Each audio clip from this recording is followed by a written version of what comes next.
Welcome, ladies and gentlemen of the interwebs, to episode 3 of the Liberty Cadre Podcast. I am your host, the Liberty Ambassador Matthew Cobb, joined by the Liberty Cadre hashtag Slay Queen editor Nzinga Johnson.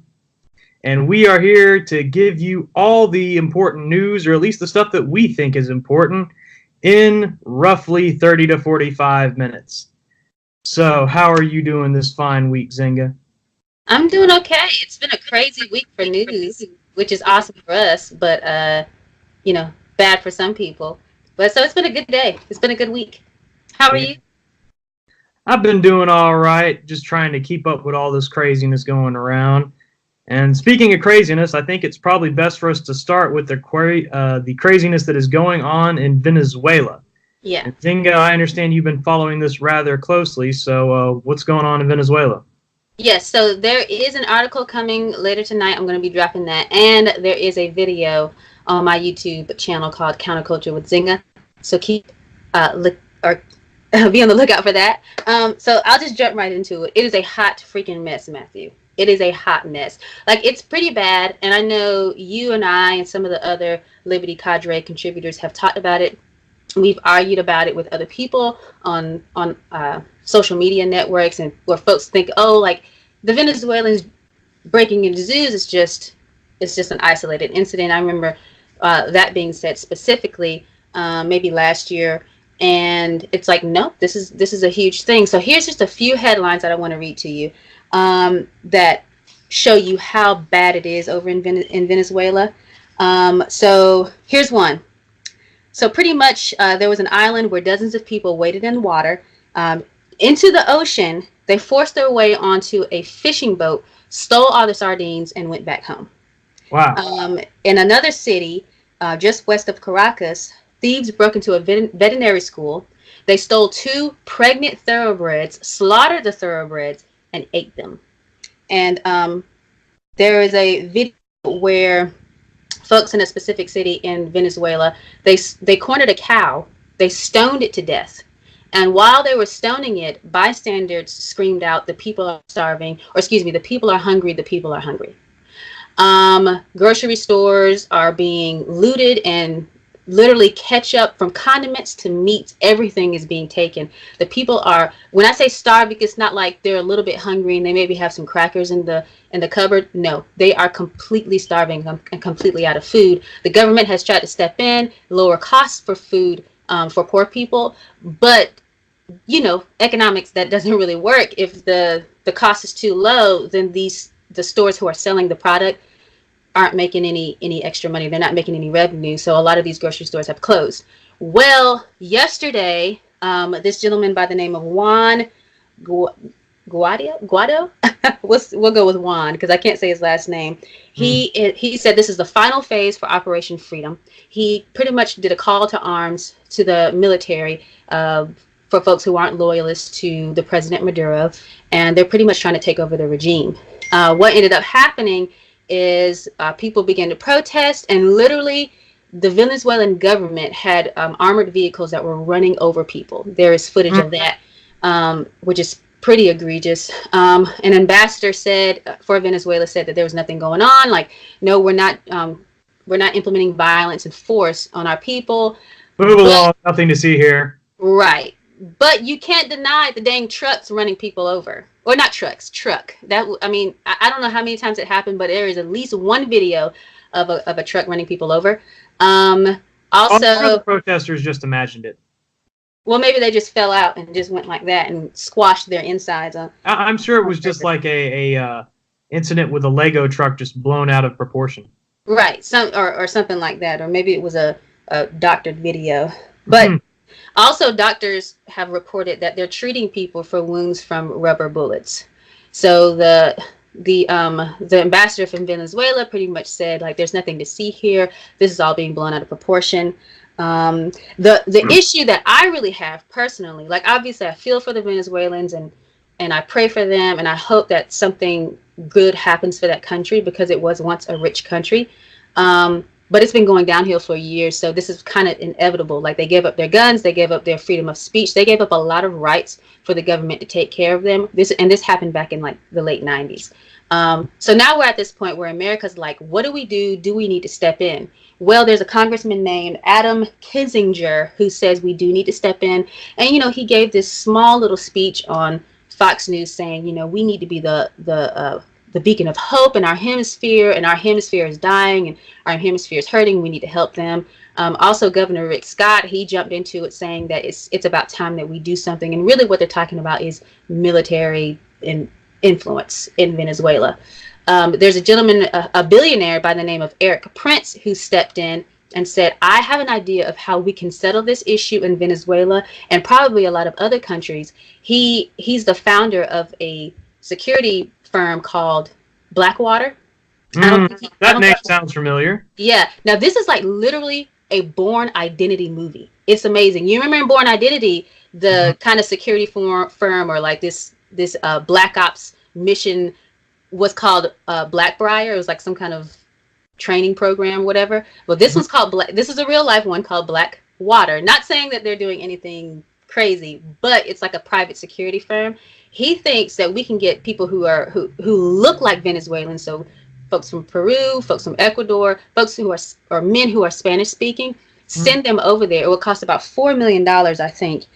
Send them over there as kind of like mercenaries to try to help the situation. They'll gather intel, and then they'll end up helping the people of Venezuela.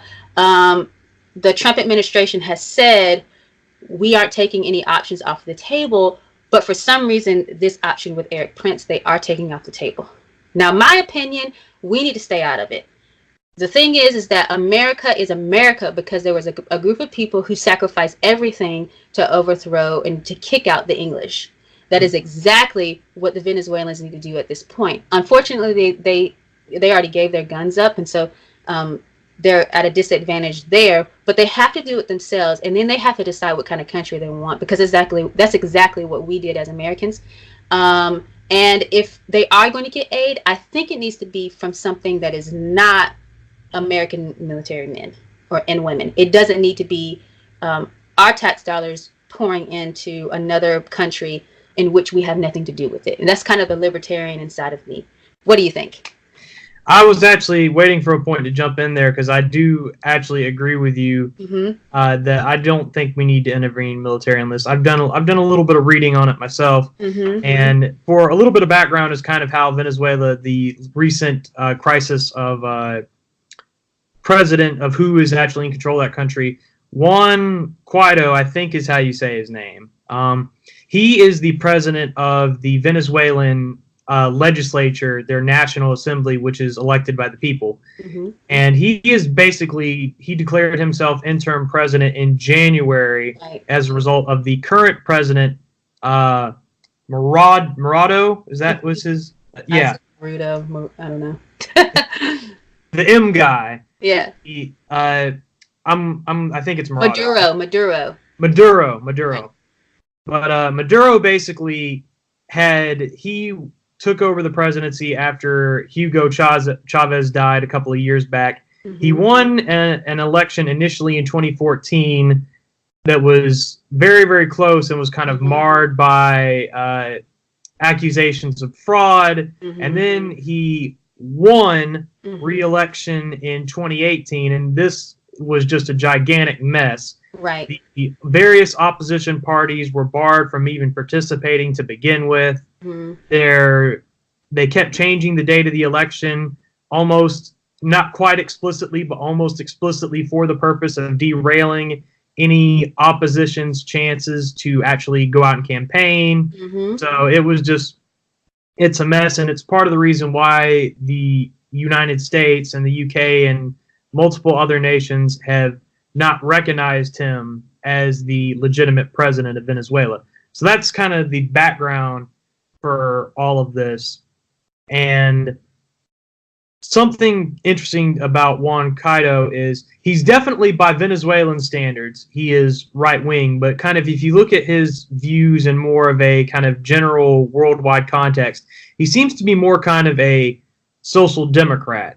And I want to be clear on by saying that that is not the same thing as a democratic socialist, the term that Bernie Sanders and Alexandria Ocasio-Cortez like to throw around.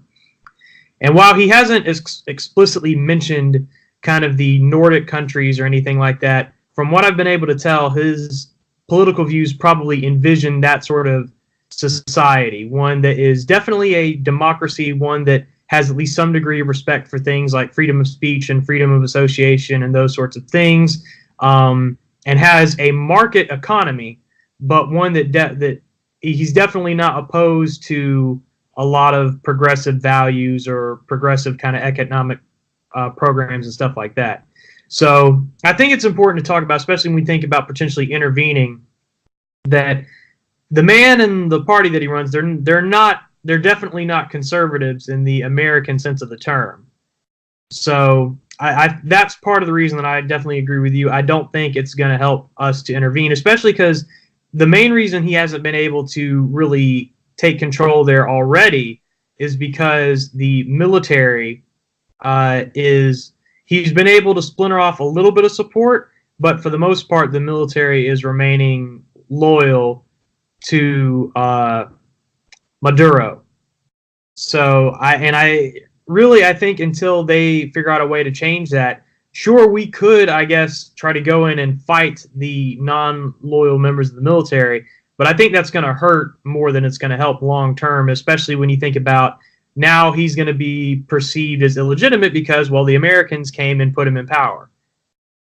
So, whereas I think if we just let this play out, the Venezuelan people seem to be on Juan's side and on the side of the National Assembly. So I think we've just got to let that play out, and eventually the military, more members of their military, to be persuaded to actually join that cause. I think that'll be a far more effective long-term solution for Venezuela than us trying to intervene. Well, you think about when we have intervened, like a lot of folks on the left will say like imperialism or something like that, and they'll throw that word out there. And you don't want to think that we do that, but I had like a conversation a week ago, maybe with a veteran, and he said something about he didn't know anything about Venezuela because we were arguing about socialism at first, and I told him, like, do you know what's going on in Venezuela? This is before the riots and all of that, and he didn't know, so I encouraged him to look it up. But one of the things that we brought up was that America tends to like, I'm going to be the big brother and I'm going to try to step in and help the situation. And like, where has it really truly gone super well? And I don't think there's many cases. Like if you think about, we step in and then we were like, okay, we get a new president. He's like, all right, we need to get out of here. We'll leave. And then we create like an ISIS, or we create this new generation of people who hate Americans because of the bombings and the killing of my mom and my sister or whatever. And then they kind of pass that along, and then we have a whole region of people that hate Americans because we stepped in. And so economically, I don't think it's good. Like we have our own debt to worry about. We've got China to worry about. We've got Russia to worry about. And I think us staying out of the situation is going to create it's going to create a good place for Venezuelans to really sit down and consider, do we want more socialism again? Like, it's going to take people who are just as smart as the founding fathers to say, this is how we got from here to there. Like, cause I read about Chavez and how he kind of started all of these programs, and the country was rich because of the oil that they were selling. But it couldn't sustain itself. So the country was rich. Like I know a lot of people say Venezuela was rich. It was really the government that was rich, and then just giving out whatever they thought necessary to the people. And once that was bankrupt, the people didn't have anything. So I think they need to consider, do we want this guy Juan? And do we want his socialist program?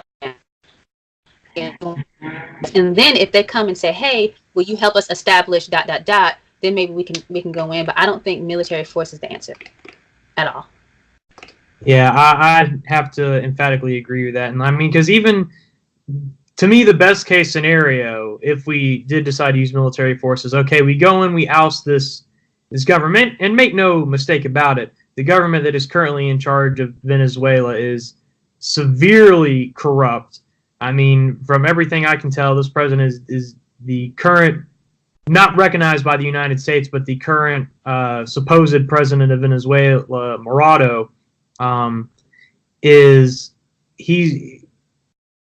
he definitely, if a leader deserves to be removed from power, he definitely does. It's clear that he's been trying to manipulate the elections and seize power through whatever means necessary. Mm-hmm. So it's not something else. Something else that's interesting is I think he got scared enough yesterday to leave the country, but Putin told him to stay. So I don't know if he was going to leave, but the fact that Putin said, no, you need to stay there tells me that maybe he was thinking about it, or maybe he had his bags packed. So it was like they were this close, but Putin wasn't having it. And I'm sure it may have something to do with oil and the agreements they have there. Oh, I'm sure it does. And I've been butchering his name. Nicolas Maduro is his name. I said it wrong earlier. But anyway, it's the case. Maduro is definitely a bad leader, but it's the question of, is the country of Venezuela going to be better served by us stepping in to try to solve that problem, or them solving it? And like you said, it is kind of tricky because, well, they gave up their guns, so they don't have a ton of means to resist. But I think that eventually they've got to figure something out. And frankly, to be perfectly honest, if we're looking at fiscal responsibility, we really don't have the money to help them out. We're $22 trillion in debt. We're already spending money on a ton of things that we ought not be spending money on. I don't see it being a positive enough likely outcome long term for us to add this to the list. I agree. And you know what else? This is what else is interesting is for, I don't know, 2 years, maybe 3, conservatives and libertarians have been looking at left-leaning folks and saying, okay, you want socialism, but have you seen Venezuela? That's not the right socialism, or somehow they're doing it wrong. Oh, and it's not socialism, it's state capitalism. Which is, obviously a bunch of bull crap. I don't know who is coming up with these things, but, I mean, they're doing everything, or Venezuela did everything that AOC, Bernie Sanders, and a lot of folks have already said that they want to do, like, for instance, I mean, right off, taking away guns, all these government programs where the government's going to take care of you. And remember more so than that, in the case of Venezuela, because they're not even just like, because there's a lot of programs, even though they I think make me doubt and make many other people on the right doubt their intentions by the fact they call themselves democratic socialists. A lot of the policies they've been openly espousing are more kind of the social democrat policies of like the Nordic countries. But in the case of Venezuela, they went far further than that. They outright nationalized industries. They literally seized the means of production. Right. They are, by any reasonable definition, they were a socialist and still are a socialist country. And this idea that somehow, it's state capitalism, like, no, if the government is literally owning the businesses, that is socialism. Mm-hmm. That is not capitalism. Capitalism is a free market where businesses and you can have like different degrees of regulation and government control within capitalism, but if a industry is outright owned by the government, that is not capitalism, and by any definition. Mm-hmm. Well, and the thing is they don't know where the line is, or they don't have a line. So right now they're saying kind of like we'll have all these kind of different programs, but how far until we become Venezuela where we say, you know what, it would be better if the government ran this, and this. So if the government, if the government ran businesses. So that's the issue. I think we talked about this on another issue and you brought up, well, if they just wanted to do that, then okay, but we don't know when to stop, you know? And I definitely think, I mean, the Green New Deal all by itself tells you that they don't know when to stop. All of the Democrat folks running for president, they don't know when to stop, and they're all out trying to left each other. And so I wouldn't trust it at all. Like if it was like, well, if it's just that, maybe I'll vote for Bernie Sanders. Like, no, it's never going to be just that. Well, and make no mistake, even if I'm arguing that the programs they are advocating for are not strictly speaking socialist, that doesn't mean they're a good idea. Right. Something can be not socialist and still be a bad idea. Like, I think I wouldn't want to live in the Nordic countries. I mean, there's good things about them, but as far as their... Black people. It's... Oh, the irony of the diversity-loving left holding up the Nordic countries, which are not diverse at all, as the gold standard for life in this world. But yeah, it really is. But yeah, so I would not want to live in the Nordic countries where it's something like there's at least a couple of them that have something like 60 or 70% tax rates. Right. I'm sorry, there's no amount of services the government can provide to me that is worth taking that much of my income. I agree. And then one more point, where the ambassador of Venezuela is saying, oh, we're not using force on our citizens. And then come to find out, people are getting run over by trucks. And then people are being treated for wounds from rubber bullets. Like, it reminded me of something Eric Swalwell said way before he was going to run for president. And the subject of gun control came up. And someone asked him, and I'm paraphrasing like majorly right now, but someone asked him something like, what if the citizens won't allow you to take their guns? And he says, well, we have nukes, or something like that. And the government has, I remember that tweet. Yeah. It's basically saying that an uprising against the government wouldn't go well because the government has nukes. It's one of those things like, okay, he's technically right, but that's also very disturbing to hear from someone who supports gun control. Well, it's disturbing to hear from a leader, and now he's running for president. I think he has no chance at all, but still, him saying that showed so much, because that's really how people who think the way he does, they want that control over people, because we know better, and we can handle your money better, and we can keep you safe, and we can keep you fed, and all of that stuff. They want that control, but it's like, if you don't comply, we're going to put you down. And that's what every kind of communist socialist regime has done. If you don't listen, we'll put you down, or we'll hurt you to the point where you will comply with us. And so, like, leftists are like, oh, that was a misunderstanding, or he was kidding, or so and so. And I'm like, I'm sorry, with all the knowledge that we have of history, and him saying that, it showed so much. And then with Venezuela, just yesterday, not 50 years ago, we don't have to read it in the history books. Like, we can Google Venezuela right now, and all of these stories from 24 hours ago will pop up. And we have that example in the present day where they're running over their dang citizens with freaking trucks because citizens are starving to death. They're eating pregnant horses, So that was another thing I thought of. I'm like, my God, when are we going to learn? When are we going to learn from other countries? When are we going to learn from history? And when are we going to learn from exactly what Democrat candidates are saying? So that's something else I was thinking about. Oh, but Nzinga, you have to understand, see, what running people over with trucks is not violence. Saying that someone who pretends to be a man who has female biological parts is not actually a man, that is violence, because speech is violence. Dear God. That nuke speech was serious violence, but he got off. No, that wasn't violence. That was heroic. That was heroic speaking truth to power. Well, I felt like it was racist, so just pull out whatever. Well, speaking of making up nonsense, another crazy story that has been in the news is allegations raised against Democratic candidate Pete Buttigieg, or excuse me, Buttgieg.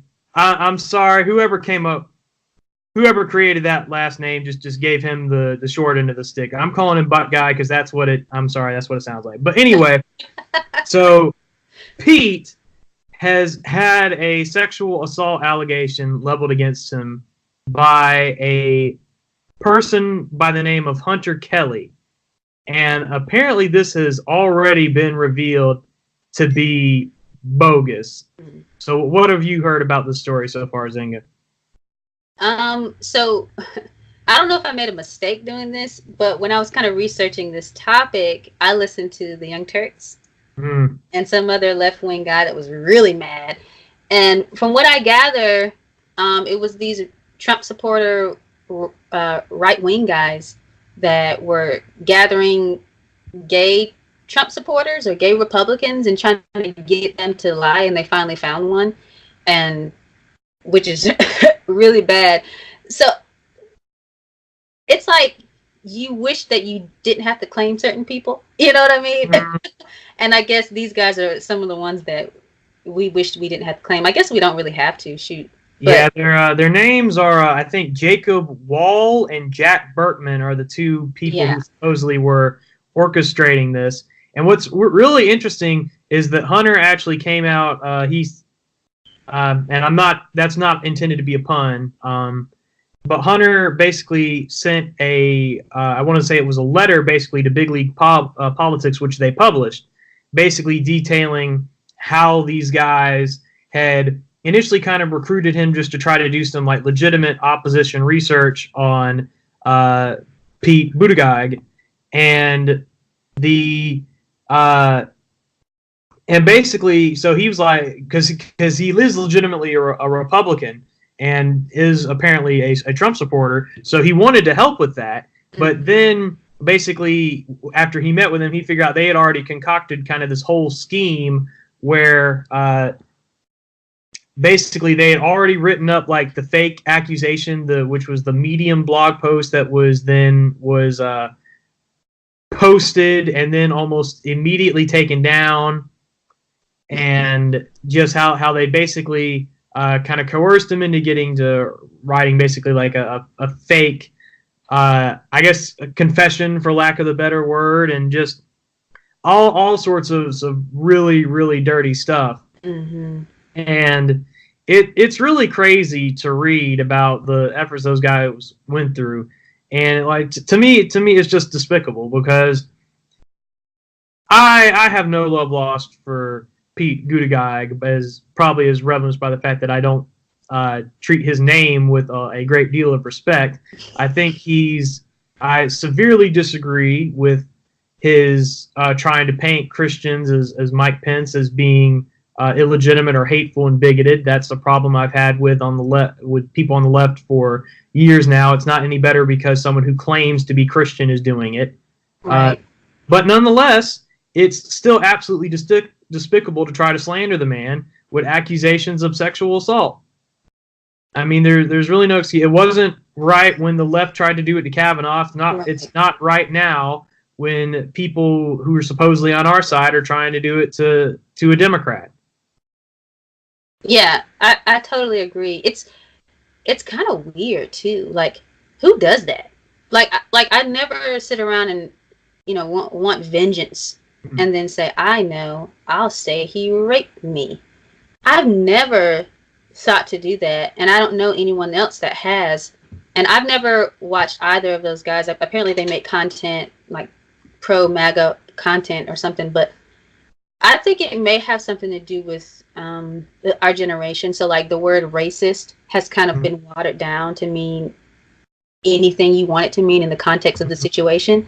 And then with Kavanaugh, like there were consequences to what happened. Like his whole life, I can't imagine dinners at home during that time for his family and how his wife felt. Like I remember thinking, because I was in DC during some of the hearings, and I remember thinking, like, what is his wife thinking?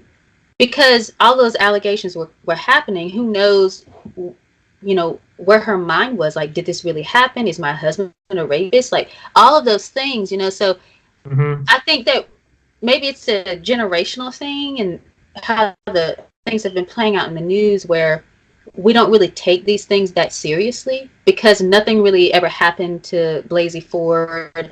As a matter of fact, she probably got rich off of it. Nothing really happened to Anita Hill. I think that's her name. Are you talking about the Clarence Thomas accuser? Anita. Yeah, I remember her. Yeah. Like, not like they got rich, and I think Anita is a professor now or something like that.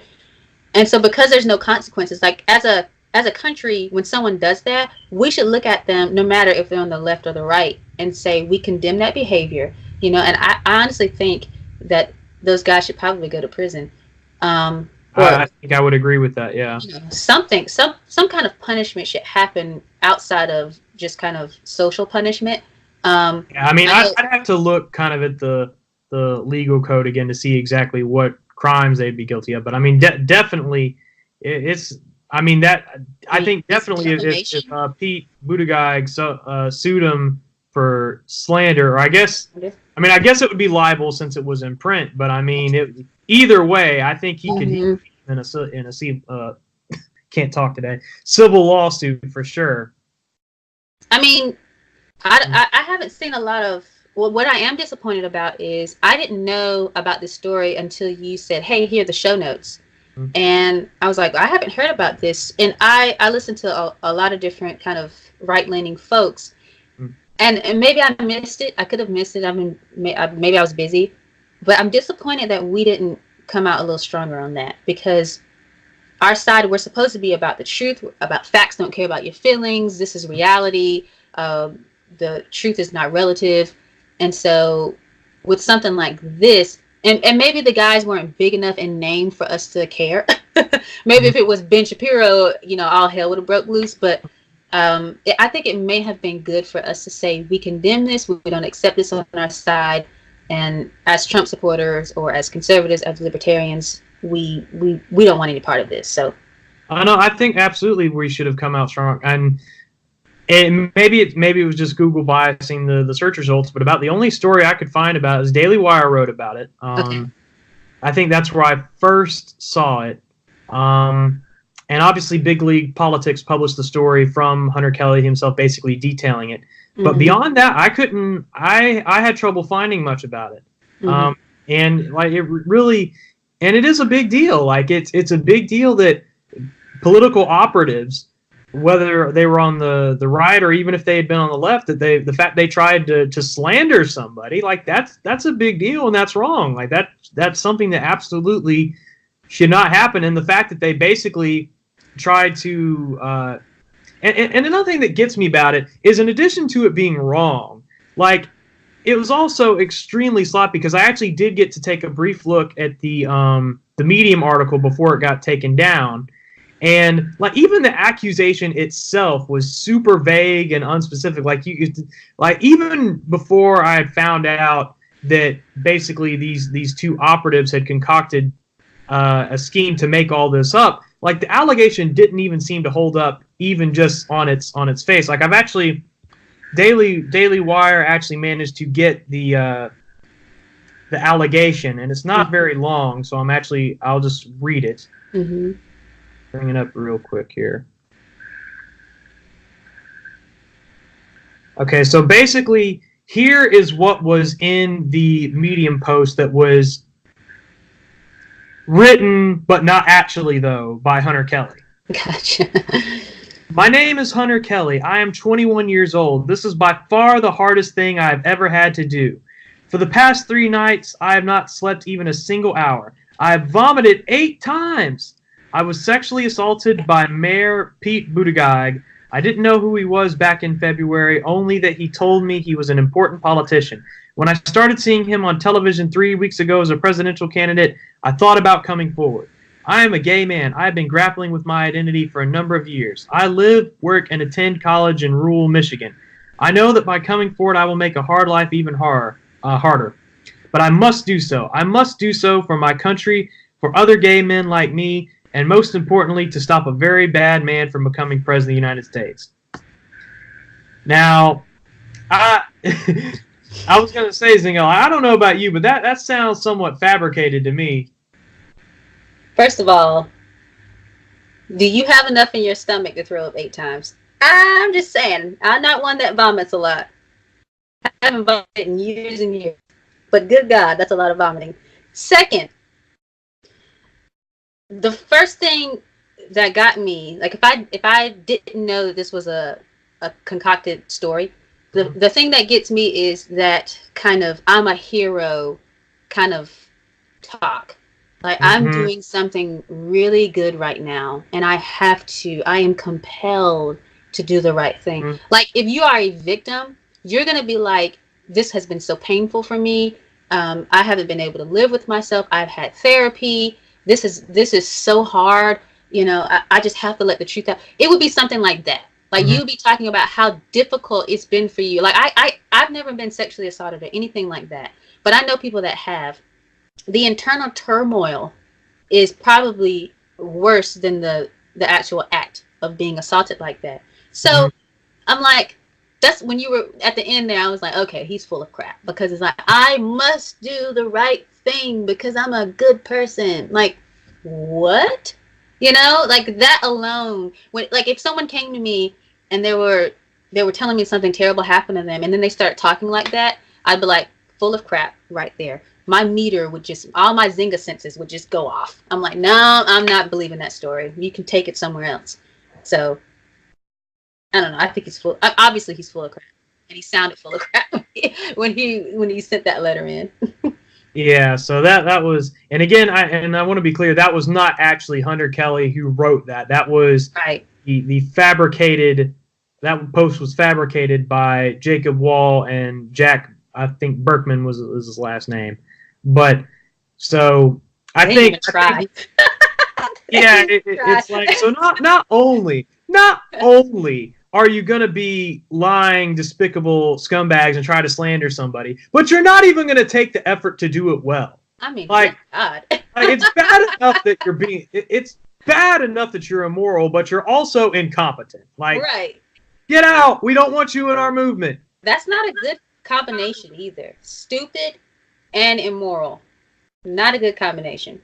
Yeah, so I think we can, granted we're only two members of the cadre here, but I think we can pretty much say it's the official position of the Liberty Cadre that we condemn these actions by Jacob Wall and Jack Berkman and want nothing to do with them. And officially, as the crowning almighty soothsayers of who is conservative and who is not, that they are not part of our movement. Not at all. That's just bull. I mean, so much bull crap. I'm surprised it wasn't oozing out of their ears. I mean, that's pretty bad. Have you heard anything of any kind of punishment that has happened? Like, I know Buttgieg said that he wasn't going to do anything or press charges, and I think some left-leaning people are upset with him about it because they want to see justice kind of served, which I kind of agree. But anything else beyond that? Not that I have heard about. I mean, it's possible. I thought I had seen something about Buttgieg saying that he was considering a lawsuit, but I don't know if anything ever came of that, and I didn't look too far into it. But still, it just, I mean, I wouldn't have any problem if you sued him. I mean, it seems silly too, because like supposedly they were trying to, I guess, kneecap Pete's momentum, but this, like, that's just stupid. Like, this early on in the process, like, I mean, I think he just announced a couple of weeks ago with all the Democrat candidates, to even want to try to mount a campaign like that. I don't know why they thought this was going to work, or what the potential benefit would even be. And I mean, now they've probably helped him, because now, in addition to already being able to kind of play the, I'm a gay man kind of intersexual card, now he can play the, hey, right-wingers are trying to slander me card. So, like, again, in addition to being just immoral jerks by doing this in the first place, they've, like, congratulations, guys. Not only were you being evil, but you've also helped the guy that you were trying to stop. So, good job there, idiots. And they probably hurt their beloved Trump as well. Oh, almost certainly.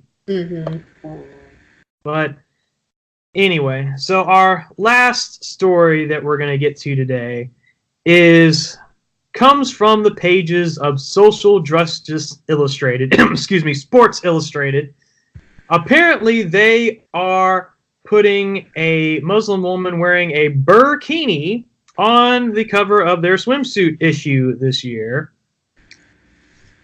For full details on the story, let me make sure I get all the names right here. Somali American model Halima Aden is the model that is being put on the cover. She's been quoted as saying, the response has been incredible, and I'm so honored that Sports Illustrated has taken the step to showcase the beauty that modestly dressed women possess. And for those who are not aware, a burkini is basically a article of clothing that covers your entire body except your face, hands, and feet. So I am befuddled by this, quite frankly. Nzinga, I'll let you give your thoughts on it first. I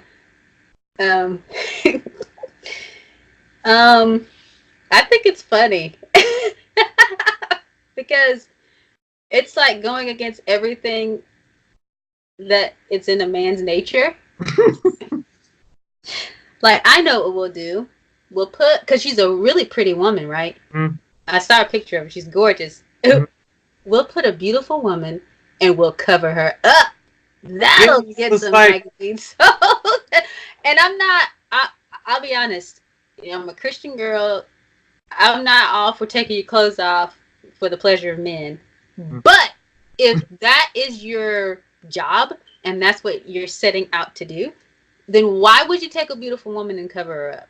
Now, the only thing that makes sense is that they're preaching to the choir. So she says, oh, the response has been wonderful. Yeah, to your little group of friends. Because I can't see any man that is straight, any straight man, happily married, Christian, virgin, I don't see any man that will look at that and be like, yep, I'm getting this magazine. Unless they're trying to prove to someone else that they are super liberal and that they are accepting and that they aren't racist or whatever. And they're not Islamophobic.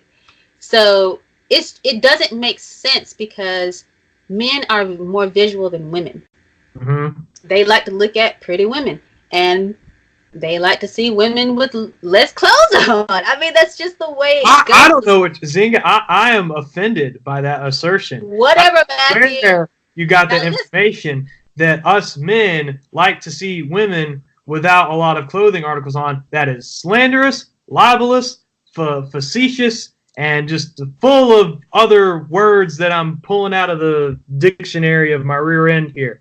All right, ladies and gentlemen, you're seeing how Matthew is full of crap right now, right? But let me tell a story. I used to work in the lingerie department, and these women would come in, and we'd help them, and I'd be like, oh, maybe your husband would like this, because he wants to see his wife with less clothes on. I mean, that's just how it goes.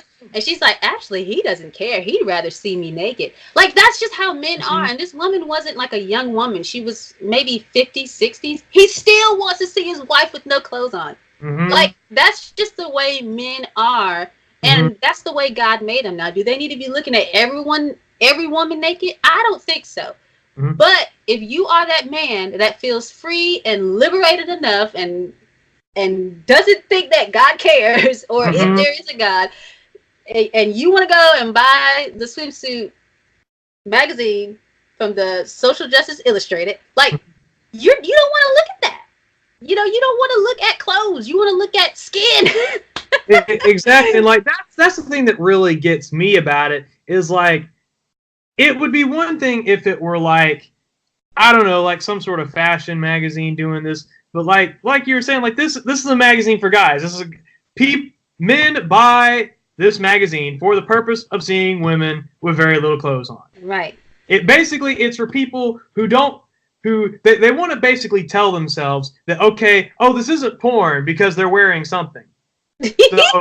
So we're gonna buy a swimsuit issue, right? So that we can satisfy our lustful desires while still being but we're not getting pornography, or we're not that demented or whatever.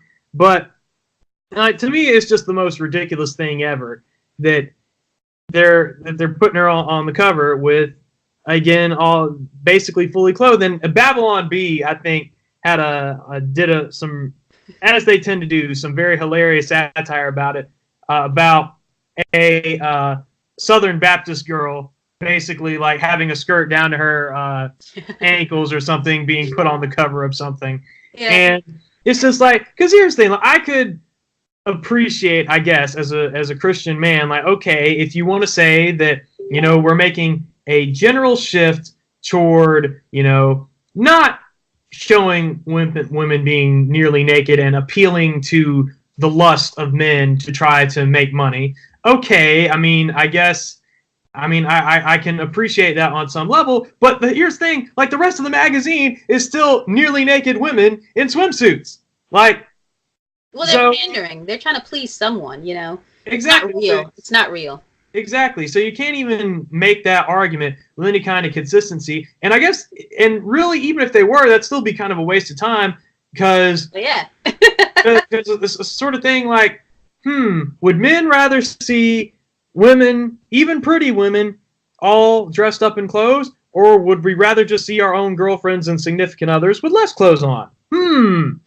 Gee. And especially like if you're looking from the Christian perspective, even if they are clothed, I mean, like, there's not much point in us going out of our way to look at other women anyway. So to me, it's stupid all around. And I don't know why Sports Illustrated, like, they're a sports magazine. I don't know why they keep insisting on trying to appeal to people on the left who, one, if you're a full-blown, and I'm not talking about like kind of your average Democrat voter, I'm talking about like a full-blown liberal SJW activist. Right. Those people don't like sports.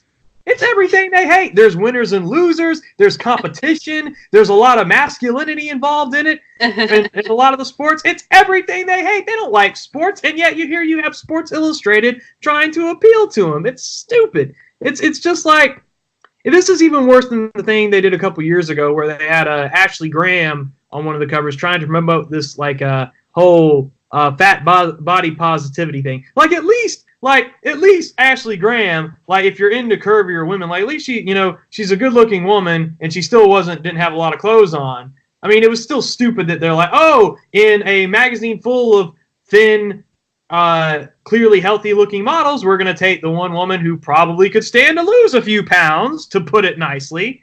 But now we've gone that from, oh, we're just going to have a woman in a burkini. And the fact that they even tried to make a new term out of like a burkini, like, no, it's a freaking, there is no "ini" in that anywhere. Like that is. It was like leggings, sleeves, and like turtlenecks. It's pretty much what. Ain't nobody going swimming in that. They call it a swimsuit. And then it had the nerve to be kind of fashionable. So she's like, and it's like these big poofy, like it looked like a trash bag. Is what it looked like. Yeah, I saw that. I'm like, what is it? And again, she's in water. Like that's supposed to be sexy because it's like water trying to kind of dripping off of the lady, and she's in the water, and the water's rolling down the leggings.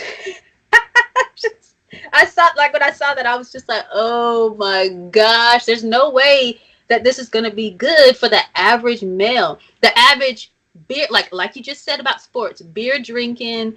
They cuss with their friends. They like think about a bunch of men hanging out together. Mm-hmm. Women would be like, "You guys are mean to each other. They're so inappropriate." But they'll change in front of mixed company. It's like that type of dude that is gonna buy that type of magazine and that is gonna sit at a sports bar and eat burgers and eat kind of all this unhealthy food, and they have a beer gut. Like it's that type of dude that's gonna be sitting there looking at this magazine, and then they had nerve to put her in fashionable leggings and turtlenecks and trash bags. It made me think, like, are they trying to get women to buy this magazine now? Is that what their deal is? Is that what they think they're gonna do here?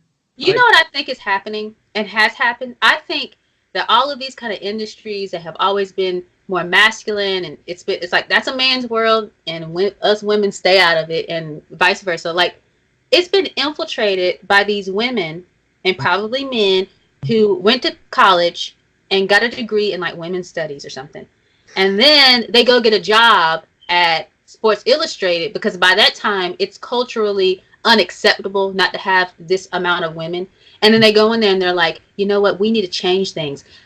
Perfect example. Do you remember the Gillette commercial Oh, do I? My I did a cousin, 15-minute video on it, actually. This is for men. Like, let them be men, for God's sake. If they allow us to be women with how the amount of money we spend on makeup and shoes and stuff, can we let them have their corner of manhood, please? Why are women trying to infiltrate and then change the way men are? Like, my cousin, who's also Cody, who's a contributor for Liberty Cadre, she does some editing.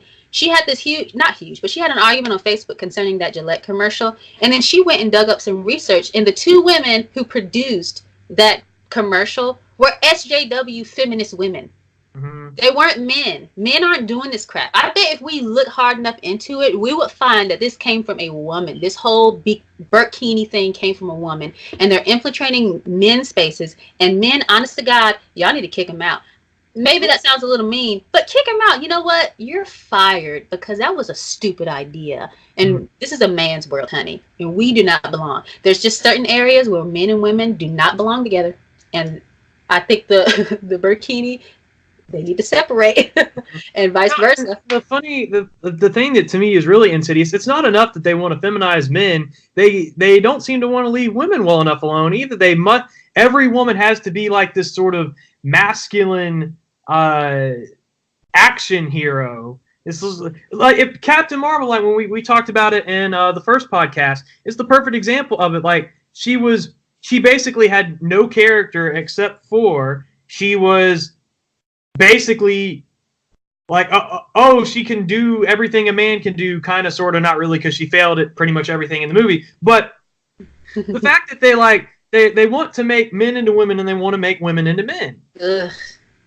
Like, it's because they outright they've gone from like, hey, women should be able to work if they want to. They should have equal rights. Things that actually make sense to, if you dare actually want to be a stay-at-home mom and actually do feminine things like, put on makeup or go into like a more feminine profession, like maybe like teaching, or you like to actually do things for your man around the house, that's, oh, you're being regressive. You're setting women back. Like, no, they're not. Like, they're doing.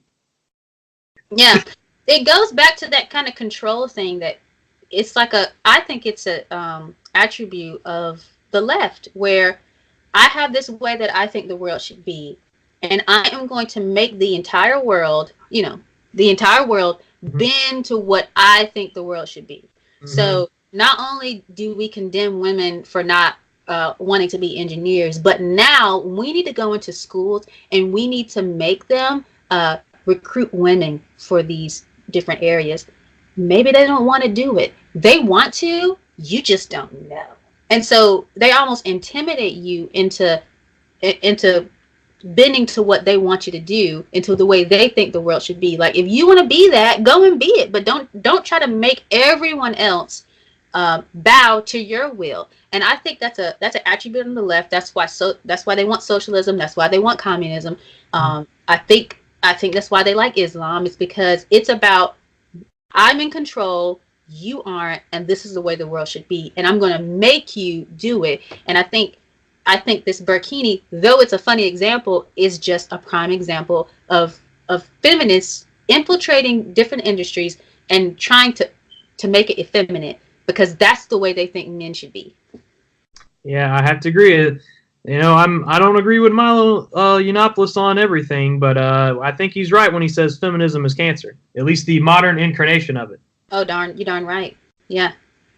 But I think we've gone a little bit over on time here, but I'd like to thank for the people who end up watching this that our discussion was enlightening enough to justify it. So thank you so much for watching or listening to this podcast. We both are contributors. Nzinga is the editor, obviously, of the Liberty Cadre. So if you'd like to see more about the news of the day and our opinions on things, be sure to check out www.libertycadre.com. I believe, Nzinga, you said we have some new content coming out on that, actually. Yeah, it should be coming out this evening. Sweet. We also are on social media, so you can check us out on Facebook at the Liberty Cadre Facebook page, or on Twitter at the Liberty Cadre. You can check out me and Nzinga individually on Twitter. My handle is at the Liberty AMB. That's short for the Liberty Ambassador, which is the name of my YouTube channel. So check that out as well. Nzinga is on Twitter at ZingaJ, Nzinga_J, I should say. And her YouTube channel is ZingaJ. So we've made it nice and simple for you.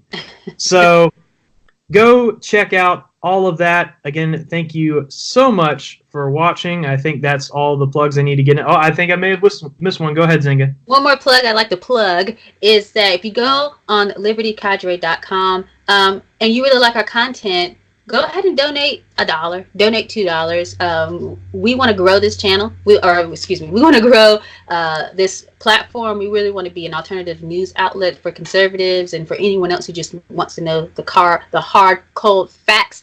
And then we have a Christian slant on things because we love the Lord. Donate some money. We need cameras. We need all kinds of equipment to make our shows better. And if the Lord touches your heart, click that donation button and donate whatever the amount the Lord tells you to. That would be extremely helpful because both Nzinga and I and every other member of the Liberty Cadre, we have full-time jobs. Mm-hmm. So we have to really work to find time to do things like this podcast and to write articles and all that. So that would be awesome if you feel the need to help us out.